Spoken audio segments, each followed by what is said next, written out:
little bit of weird news coming out of Southern California. No surprise. A man was mailed. Now, a trucker. I shouldn't say a man because everything we do is trucking. Right. A truck driver was mailed a rattlesnake. Live? Yeah, absolutely.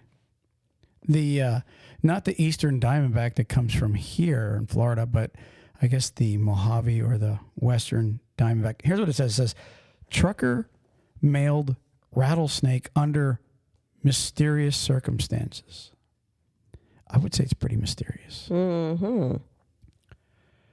It says a truck driver in Southern California was mailed a rattlesnake in what he calls attempted murder earlier this month. Would you agree? I would agree. They're deadly. It's attempted murder. I mean, you open the package. Let's read it a little bit. It says 60-year-old truck driver Elijah Bowles called police after he and a friend opened a package to find, they said poisonous, but most snake handlers would smack you if you used the word poisonous. Venomous. Mm-hmm.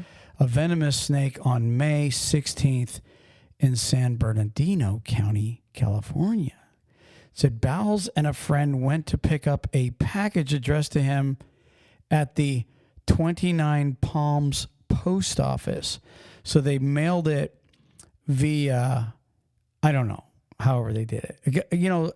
It must have been in a container or something. It says Bowles' friend opened the package in the car as they drove away, and she threw it at me almost, he explained. Bowles immediately pulled over and put the box with the mailed rattlesnake on the curbside. So it sounds like it was contained in a box. It never got out. It's just weird. Now we know of times past where people take a rattlesnake and they'll put them in your mailbox. We've seen that, right? Well, we've heard of that here in Florida. Right. In Florida, that's been done. People get mad and blah, blah, blah. In today's world, you don't want to do that because there's cameras everywhere and they will get you. But it says officers arrived at the scene and animal control took the western rattlesnake, also known as the North Pacific rattlesnake, into custody.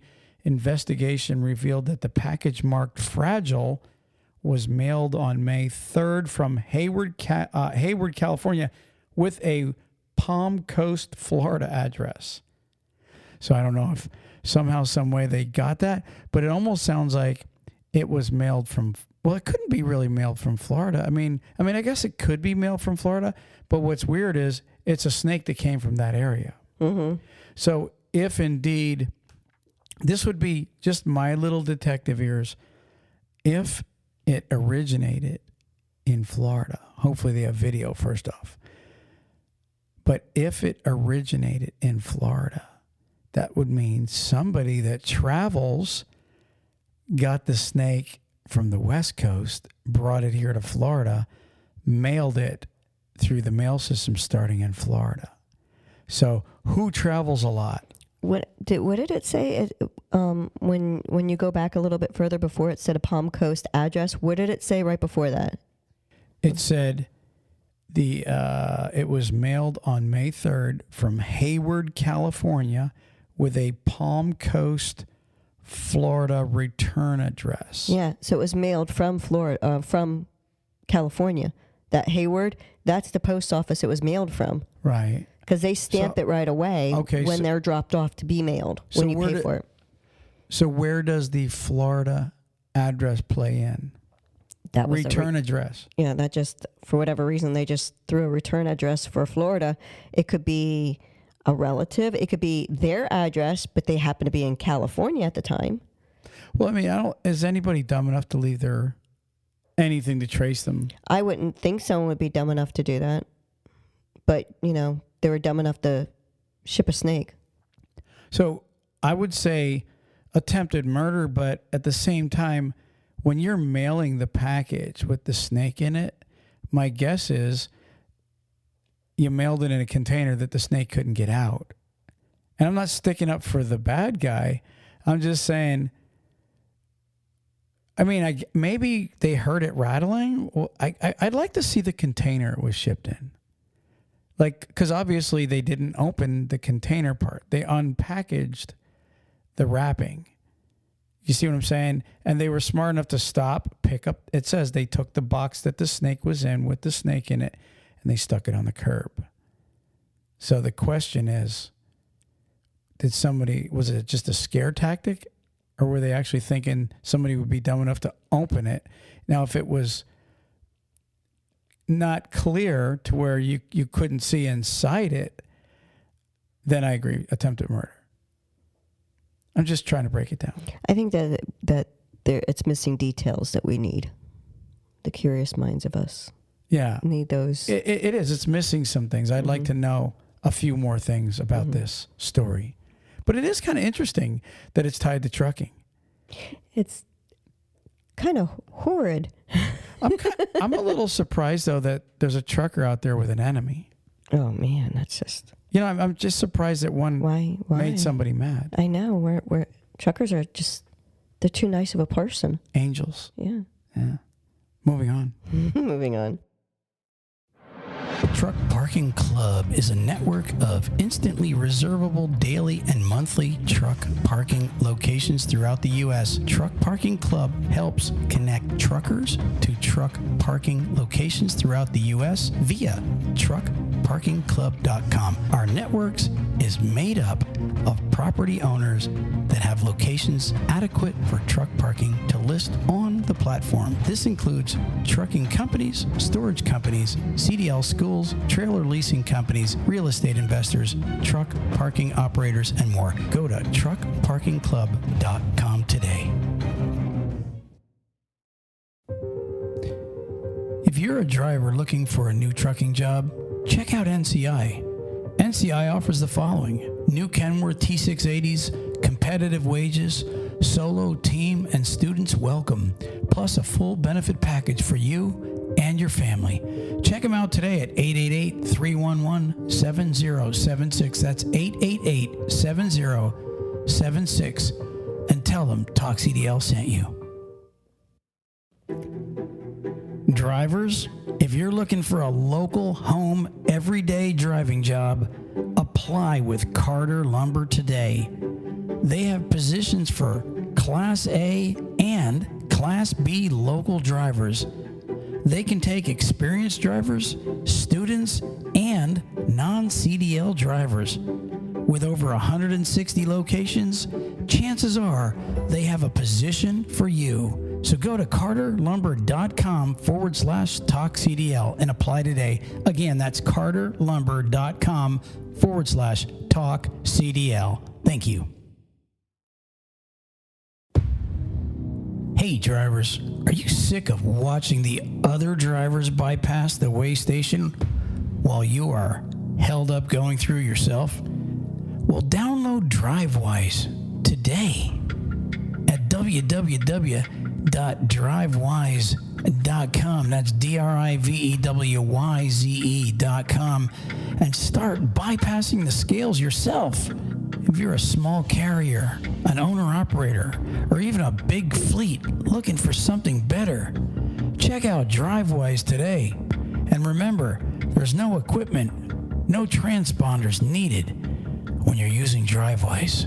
Check them out for a free download at www.drivewyze.com. All right, Memorial Day weekend, Ruth Ann, there's supposed to be a record-breaking amount of travelers. This is what they're saying. I guess according to probably bookings, you know what I mean, hotel bookings and gases, and just all this. They have ways of knowing it's supposed to be a very, very heavily traveled weekend. So my advice to all you truckers out there: if you're at home for the weekend, just throw some burgers on the grill and just chill out. Drink a beer, relax a little bit, have some potatoes. Gotta have potato salad. Potato salad with the burgers on Memorial Day. And one of the things, I shouldn't get into this, but when I was a kid, my dad and I used to go over to Hills department store. Do you remember Hills? And they always had on Memorial Day 5-cent hot dogs. And I don't know, I think it was 5-cent hot dogs and a 10-cent Coke. So it was 15 cents for the combo. And so I wouldn't really drink a lot of the Coke. So I'd get like 3 hot dogs. I'd get like some side hot dogs for 5 more cents.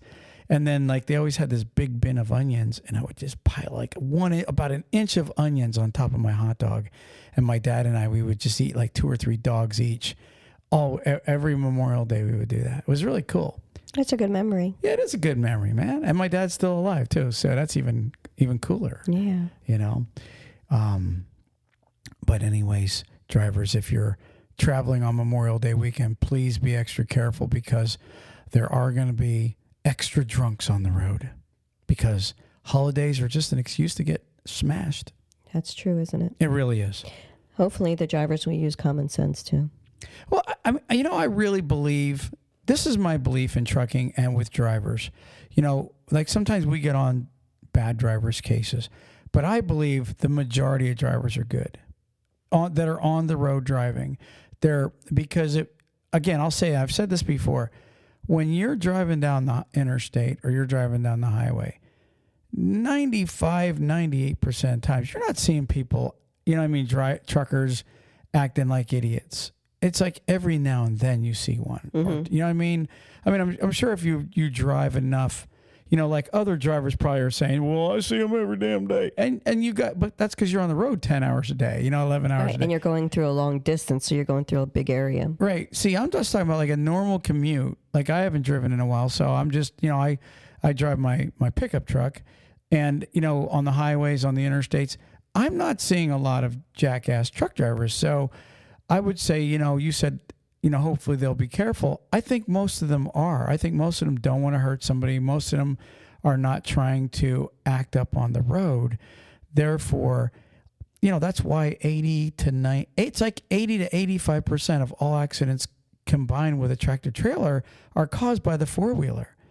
It really is. That's I agree. Yeah. So, drivers, be on the lookout for those four-wheelers that are too stupid to look out for themselves. Sometimes we truckers have to say, okay, I'm going to watch out for the dummy. You know what I mean? And I'm going to make sure the dummy gets home too. So, and I think a lot of drivers have that attitude. They don't want that on their conscience. They don't want to wreck anybody. And there's plenty of times where a truck driver, could probably nonchalantly just kind of get in the way and maybe block off some idiots. And they're more apt, I think, to let them go down the road and, try to stay safe. Just use common sense. If you're going to be in a four-wheeler this weekend, don't think that you can drive and be drinking, because your CDL is important. You don't want to have a DUI on it. And also remember, certain drugs especially are not federal. They're only your local state. Yeah, she's talking about weed, drivers. Don't smoke for 30 seconds or so. But the sad part that we're seeing more than anything is these are guys, $92,000 as a company, W-2 plus benefits. Ironically, what happens when a lot of times you smoke weed and you come back on duty 3 days later? You decide that you're going to smoke that joint. I had another guy the other day tell me that he was at a party and don't stick anything in your mouth that you don't know where it came from. I mean, that's like pretty much should be taught by your... Put the droppers in. They're putting that stuff in these Jell-O shots. So you're getting... You really, really got to be careful, because you just don't know what's in these things. And if you are a driver that really wants to pay attention to your license, you don't want to do something that's going to mess it up. When I was a young guy, they used to make hash brownies. They still make them, honey. Well, I know. I'm just saying, but this was like, you're talking about little foods and stuff that have weed in them. I mean, because a lot of these pot shops all over the country now have all kind of candies and stuff that you can get and somebody could give you, and you don't even realize you're taking it. All right. So, but when I was a kid, one of the things was brownies with hash in it. People would do it on purpose and give it to you without you knowing, like a friend of yours. And that's why you're always really better off questioning what you're eating, especially if you go over to a known pot smoker's house and he gives you something to eat. That's the guy you definitely want to question. You know what I mean? It's not, now, if you go over to somebody's house that, they don't do anything, they're just straight people, you probably are safe if they offer you something to eat. But the guy that's growing weed in his backyard or whatever, he offers you some weird candy, wink, wink. I probably would question it, especially if I have a CDL. That's all I'm saying. That's all I'm saying. Moving on. Let's move on, Ruth Ann. I actually seen this article, which is crazy. Just sometimes drivers just don't have their head on right. Okay? Listen to this. Truck driver arrested in smuggling, trying to smuggle 13 migrants, right? On I-35 at the checkpoint, he pulls in, and I guess as the dogs, a lot of times they have dogs walk around, and so the dogs alerted them that there's probably contraband in your truck. So they crawled into the truck, and when they did, they could see silhouettes in the blankets, in his bunk, lined up. I mean, that's like when Jason or Freddy Krueger's after you and you hide under the bed. I mean, that's where every bad guy's going to look under the bed. What, you're going to smuggle migrants and put some under the covers on your bunk? I mean, how ridiculous. And then he had some kind of cabinet built, I guess. They found some kind of cabinet that when they opened, there was a bunch of migrants in there also. So immediately when they went to talk to him, he asked for a lawyer. Well, that was my reaction too. Do that again. I was like, I did the because I'm thinking to myself, dude, if anybody really, I get it.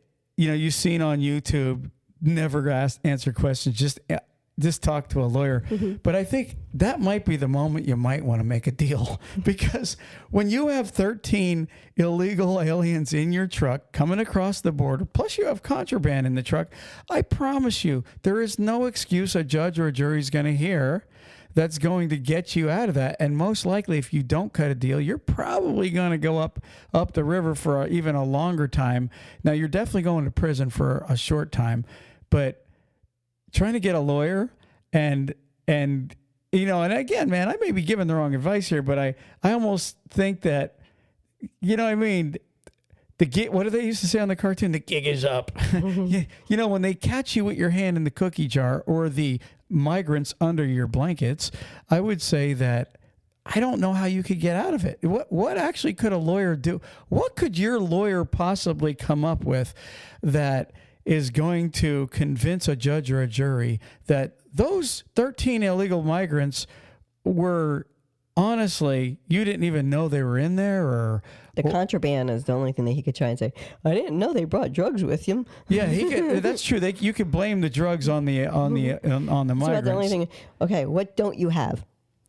Right, but the migrants. His logs were good. Right. Exactly. Yeah. Yeah, he had an ELD, so everything was good.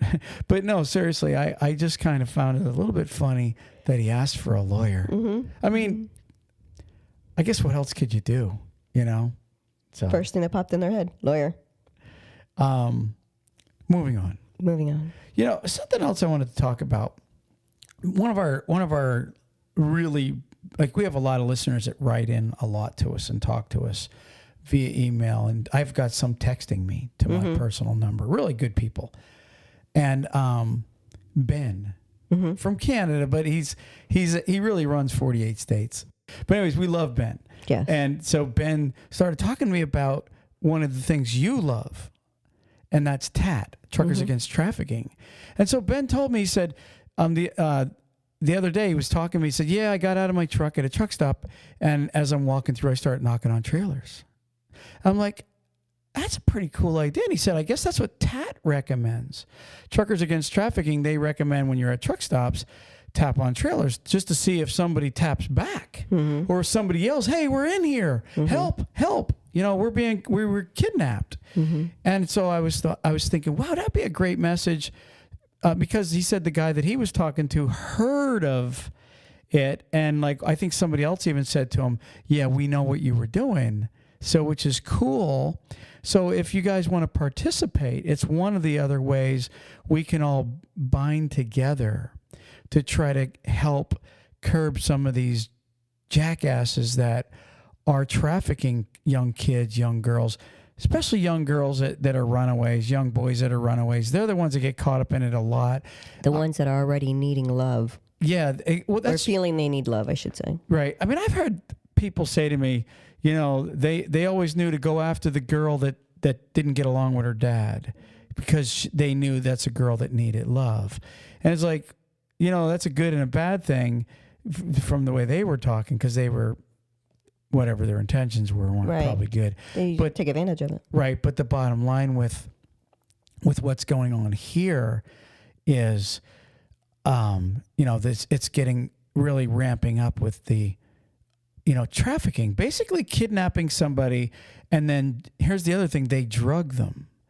They drug these kids really fast to where they're addicted and doped up. And one of the other signs that Ben said that people are supposed to look for are a truck driver with a young girl or young boy that seems loopy or drugged up.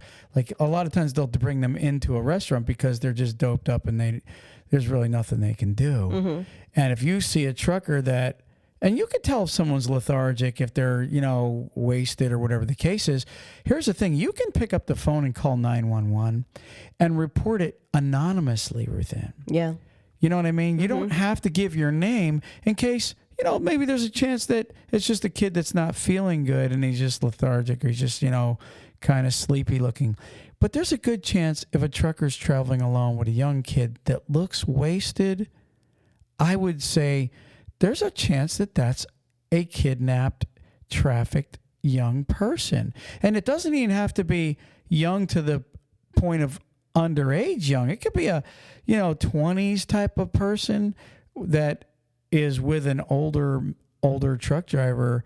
And he said one of the things that they're taught, most likely your big trucking companies, like for example Swift or Schneider, one of the big companies that you recognize, most likely they aren't the ones as involved in trafficking because they're always picking up real loads. They're being assigned by a big company to go pick up an actual load, and they're working where some owner-operators and a lot of times we see these truck drivers that are arrested, they're running for an owner-operator or like a 2-3 truck company and it's different. So if most likely it's going to come from a small company or an owner-operator. I'm not saying that somebody from Schneider or Swift or one of these companies isn't capable of, picking somebody up and traveling, but it's pretty heavily guarded by these guys. And in fact, let's say a Swift driver sees another Swift driver,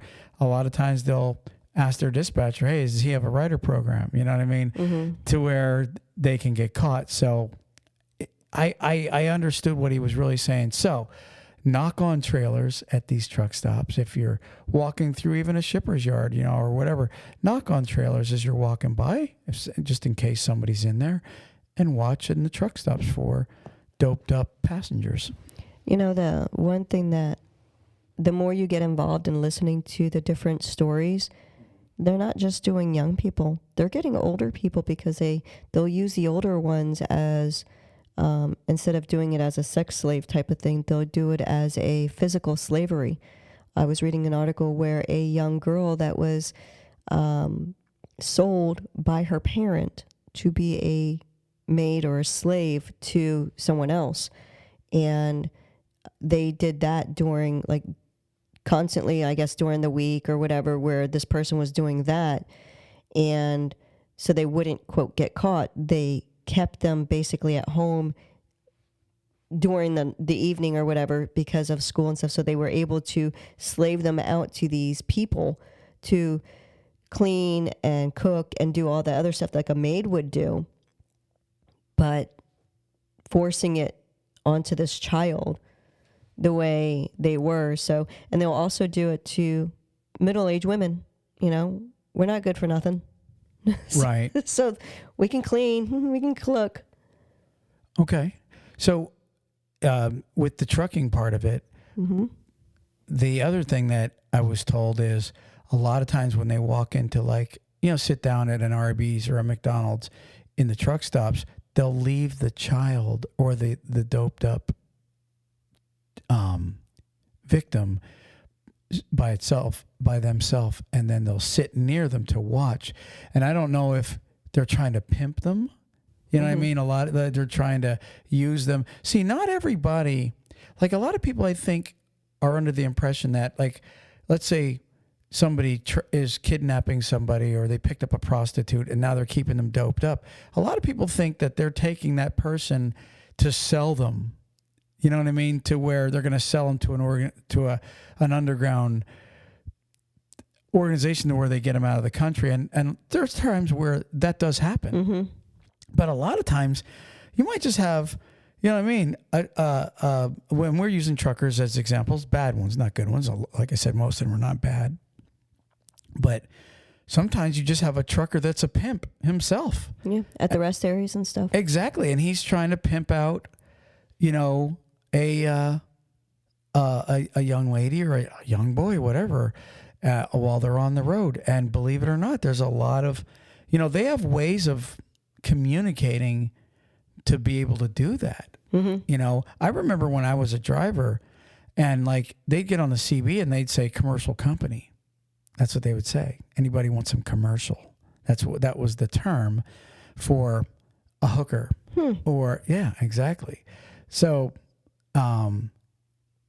they would always, and then they would direct somebody to go to, a lower channel, and then they would work out a deal, somehow. But they're good at probably knowing who's a real customer and who's not. So, advice: even if you suspect something, don't drive away from the truck stop ever, to where you get down the road going, I should have called. I'm telling you, you could literally, if you see something going on, walk into the area where they're selling coffee, pick up the phone, call 911. And what is it, star 67? Is it star? I think it's star 67. It caller blocks. So you can dial star 67, and then you can literally, whatchamacallit, dial 911 once you dial star 67. It's just that easy, to where nobody's even going to know it's you. And honestly, the police don't mind you being anonymous, Rita. No, they ask you. I mean, I've called 911 going down the street because I seen, one of the last times I seen someone walking on the side of the road that looked like they were disoriented. It was down by the fire department there in Homosassa, and the person was walking on the side of the road on the curb part, and stumbling, and they looked very disoriented. I thought it was a silver alert type of thing, where they were like that. And they had I had called them, and they said, would you like to leave your number? Would you like an update? Would you, I didn't have to do any of that. Yeah. No, and that's a good thing, because a lot of people don't want to, quote, get involved. You know what I mean? They don't want to, they think, okay, if I get involved now, I'm a witness. I might have to be called to court. I might have to do this. I might have to do that. Where you don't. But what you could do is just do it anonymously. And then just imagine if you save somebody, how relieved would that be? But anyways, Ben actually just wrote to me, and he said, listen, I just want everybody to know, I don't knock on tractors, just trailers, which I wouldn't think anybody would be dumb enough to be knocking on other drivers' trucks, especially if they're sleeping. We're looking to wake up truck drivers.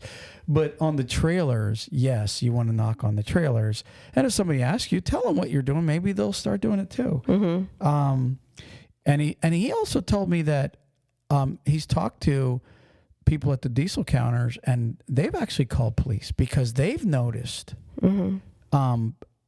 truckers coming in with somebody that looks like they're wasted, and they're young. And so don't be afraid to get involved. Even if you're getting involved, but you're kind of keeping your distance by being anonymous. Right. Don't be afraid, drivers. You could be saving someone's life.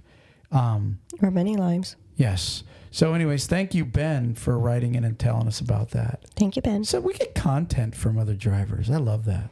They give us content. So moving on. Let's move on. Moving on. I talked a little lot on that, but it is an important issue. You know that. And I know that you support that very much. Actually, last thing I want to talk about was this. I read an article earlier this week, and I had heard about it. There's so much that goes on out there. I wanted to talk about one of the things we should be mindful of at the scene of an accident. I was reading about and this was in Scranton, Pennsylvania. I think it happened in like January of this year. There was two families traveling in two different vehicles. And I'm not going to probably have it spot on, but I'm going to tell you the gist of this.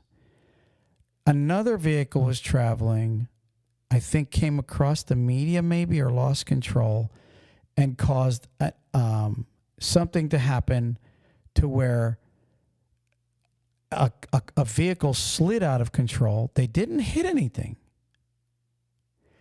but they ended up in the media. And they got out of their vehicle, four of them, ladies, all the same family. And the people behind them got out of their vehicle and crossed the interstate to talk to them. And it was on a snow-covered road. And I guess they were standing in the way. I don't know what happened, but a trucker hit all five and killed the entire family. Not the entire family, but five of the family. And it doesn't sound to me as if it was all truckers' fault. You know, you get out of control and then stand on the berm of the road and you're crossing traffic and you cause a chain reaction. A lot of times this has happened when you're in an accident. They really advise you to stay in your vehicle. Mm-hmm. In your vehicle. Don't jump out.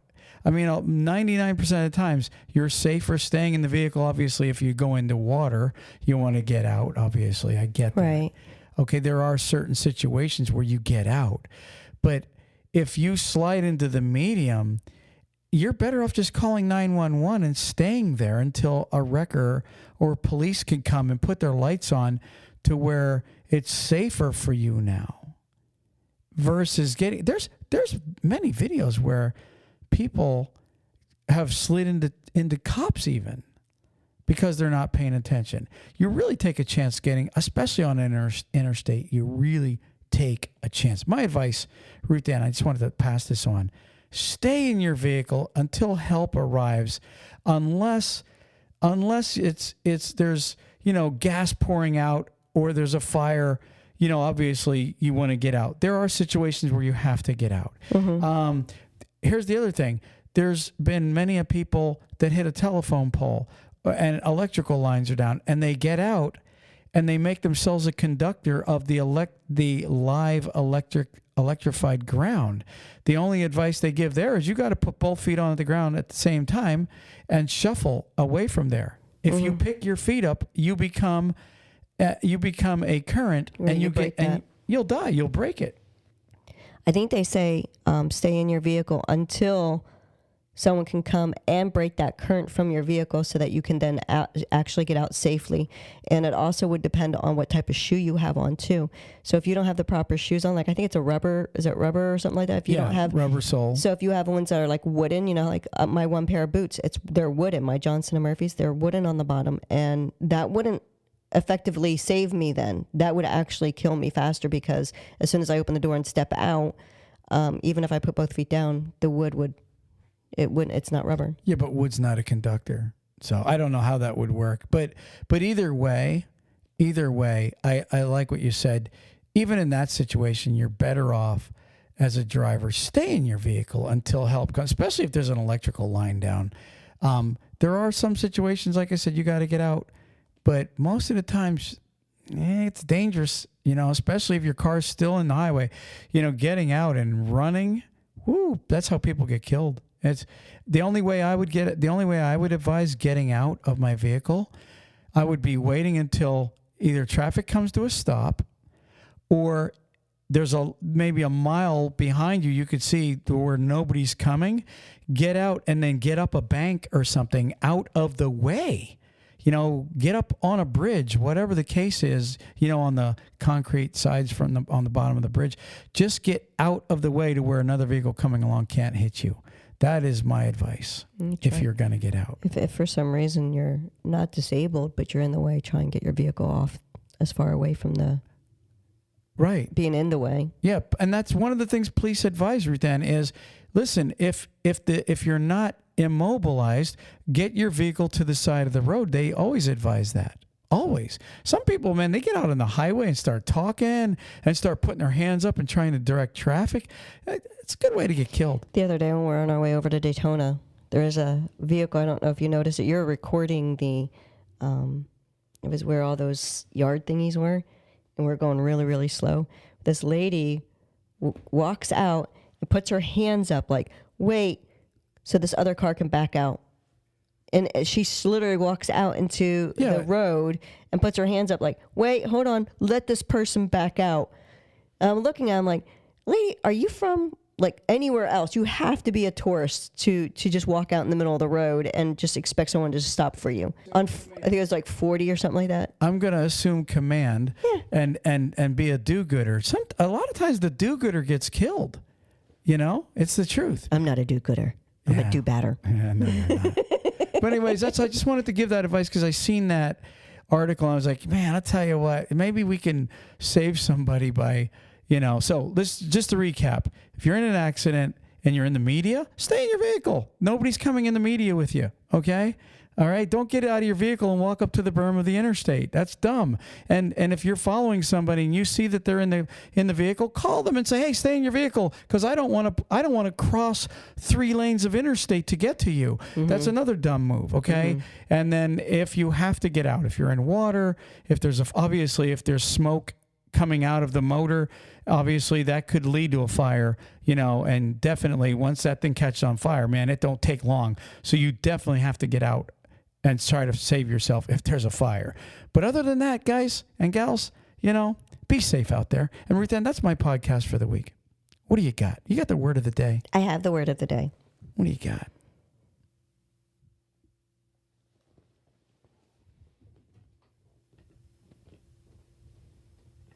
Leviathan.